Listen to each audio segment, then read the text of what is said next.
At the age of 14, doctors told him he might never walk again. Wow, were they wrong. This is Cody O'Connor, cancer survivor. He started his Walk for Hope in New York a few months ago. He joined us, you might recall, on GDLA via Zoom along the way. Well, he finished at the Santa Monica Pier last week. 3,500 miles of walking. And he tells me 20 pairs of shoes.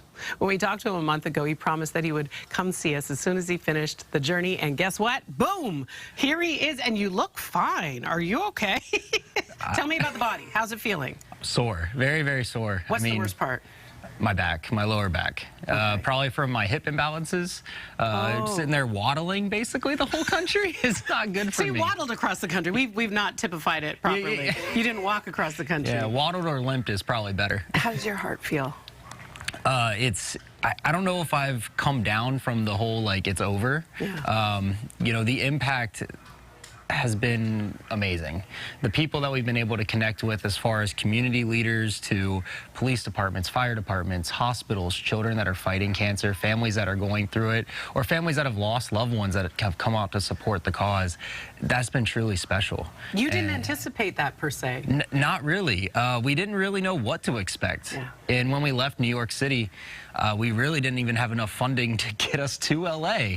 So the whole idea that, you know, if you build it, they will come type of thing is kind of what we went with. We took a step on faith and just put one foot in front of the other to see what communities would rally behind. And sure enough, it happened. And I can't even imagine which feels more gratifying, that aspect or the connection that you felt along the way.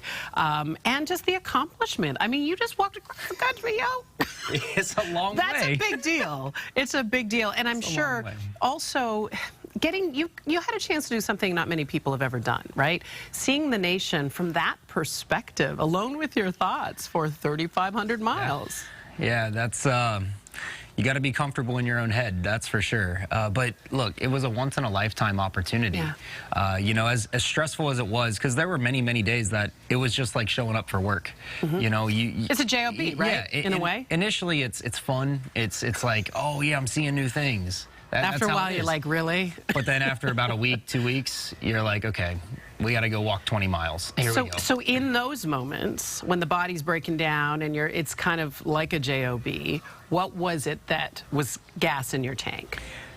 It was all the patients' faces. Patients' faces that have leaned on me for support, and the patients' faces that they don't know this, but I've leaned on them. You know, it's that community, heart-to-heart, person-to-person impact that really drove this whole thing, because it wasn't me looking deep at my own journey. Yeah. You know, I know what I went through. I know what struggles my family had, everything from bankruptcy to divorce, eviction, wondering where food was coming from, on top of fighting cancer. But that wasn't what fueled me, because I'm removed from that. It was knowing that that kid needs help, that one other kid that we passed through, I'm the only survivor that they've met of their illness, that needs help. And wanting to make the things a little bit easier so they're not having to face the things that you went through, your family went through. Completely, completely, you know.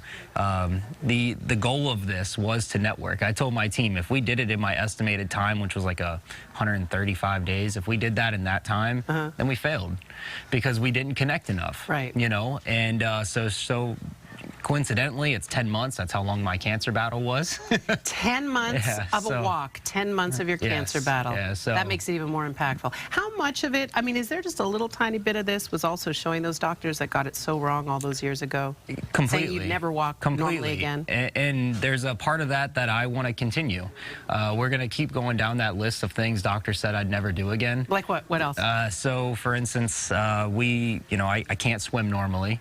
I can't run. So maybe I'm not going to run across the country. But you will run. But there's going to be some kind of running event probably in the near future. Anything on my feet. I was told I would never compete again in things and in general. And so be able to spin those all into fundraisers in different communities and show kids that you can hold those dreams true to your heart. Can we also just take the word normally and toss that out the window?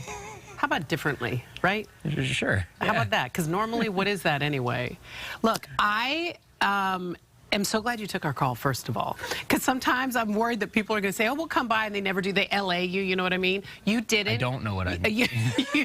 You did exactly what you said you would do, and I hope you'll allow us to follow along with the next thing you do, because I don't think this is the last time we're going to see you doing extraordinary things. That's the first time, but it's the close of chapter 1. Maybe write a book about it? We'll see. How's the hand? The hands are probably the worst. Hands can go, you know. Hands can go. They're not sore at all. No. They can go all day. Well, Cody, it was really a delight to meet you and talk about the connections you felt and all the work that you've done.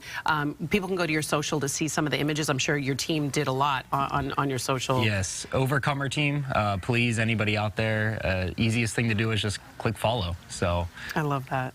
Thanks, Cody. Thank you so much. You're a gem. You Thank really you. are. Thank you for having me. We're going to send you for a little massage or something. I feel you. How cool is this? Look at that. It's Santa Monica Pier. Quite a welcome there, too. Oh, it's the police amazing. chief came out, fire department, Maria. He had a real hero's welcome when he arrived at the finish.